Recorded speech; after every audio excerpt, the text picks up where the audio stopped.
முத்தமிழறிஞர் கலைஞரின் 103வது பிறந்த நாள் விழா திராவிட இயக்கத்தின் புத்தெழுச்சி நாளாக நாளைய தினம் கொண்டாட்டம். தமிழ்நாடு முழுவதும் நலத்திட்ட உதவிகள் வழங்கி சிறப்பாக கொண்டாடுவோம் என திமுக தலைவர் மு க ஸ்டாலின் அழைப்பு.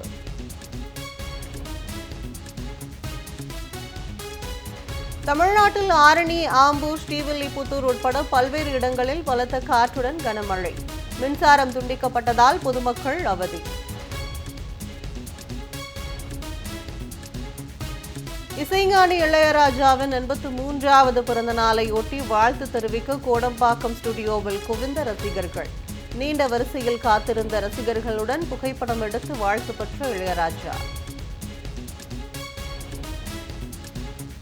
பயிர்க்கடன் தள்ளுபடியில் தவிக அரசு ஏமாற்று வேலை. தமிழ்நாடு முழுவதும் வழுக்கும் விவசாயிகள் போராட்டம்.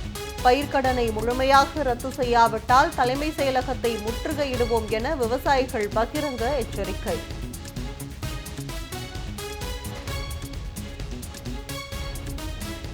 தூத்துக்குடியில் இளம்பெண்ணுக்கு மயக்கு மருந்து கொடுத்து கூட்டு பாலியல் வன்கொடுமை. கொடூர செயலில் ஈடுபட்ட தவிக நிர்வாகிகள் 2 பேர் கைது.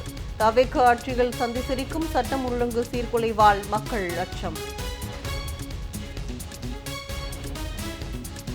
தூத்துக்குடி மாவட்டம் திருவைகுண்டம் அருகே தவிக நிர்வாகிகளால் இளம்பெண் கூட்டு பாலியல் வன்கொடுமை செய்யப்பட்ட சம்பவம் அதிர்ச்சி அளிக்கிறது. தவிக அரசுக்கு கனிமொழி எம்பி கண்டனம். தாங்கள்தான் ஆளும் கட்சி என்பதை உணர்ந்து பொறுப்புடன் முதலமைச்சர் விஜய் செயல்பட போவது எப்போது என்றும் கேள்வி. விஜய் கான்வாய் செல்லும் வழியெங்கும் போக்குவரத்து மாற்றப்பட்டதால் நாள் முழுவதும் அலைக்கழிக்கப்பட்ட திருச்சி மாநகர மக்கள். வாகன போக்குவரத்து முடக்கப்பட்டதால் கடும் நெரிசல் வெயிலில் சிக்கி ஏராளமானோர் அவதி. நிர்வாக தோல்வியை மறைக்க பிறர் மீது பழி போடும் தரம் கெட்ட அரசியல் செய்யும் விஜய். திருச்சியில் மேடை ஏறி முதலை கண்ணீர் வடிக்கிறார் என்றும் திமுக குற்றச்சாட்டு.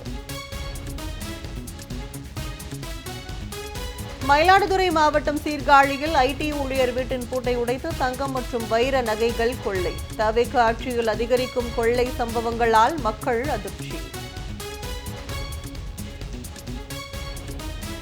சென்னை புதுவண்ணாரப்பேட்டையில் 25 வயது இளைஞர் வெட்டி படுகொலை. சந்தி சிரிக்கும் தவிக அரசை கண்டித்து பொதுமக்கள் போராட்டம். முதலமைச்சர் விஜய் தனது போலித்தனமான வார்த்தை ஜாலங்களால் தமிழ்நாட்டு மக்களை தொடர்ந்து ஏமாற்றிவிட முடியாது. பாஜக மாநில தலைவர் நயினார் நாகேந்திரன் விமர்சனம். தலைமைச் செயலகம் முதல் அரசு அலுவலகங்கள் வரை ரீல்ஸ் மயம். காவல் நிலையத்திற்குள்ளேயே ரீல்ஸ் எடுத்து தவிகவினர் அட்டகாசம்.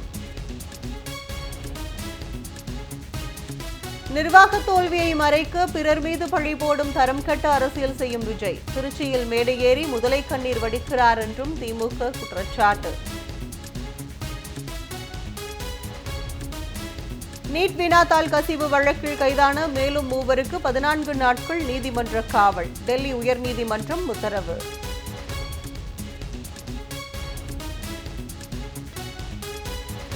ஜப்பானில் 180 கிலோமீட்டர் வேகத்தில் கதிகலங்க செய்கிறது அதிதீவிர புயல். 400க்கும் மேற்பட்ட விமானங்கள் ரத்து.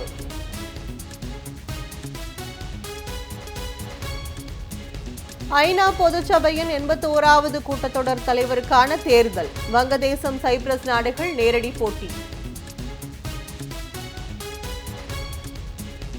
இந்தியாவில் உலகக்கோப்பை கால்பந்து தொடரை ஒளிபரப்புகிறது ஜீ நிறுவனம். ஃபிஃபா அமைப்புடன் ஜீ தொலைக்காட்சி ஒப்பந்தம்.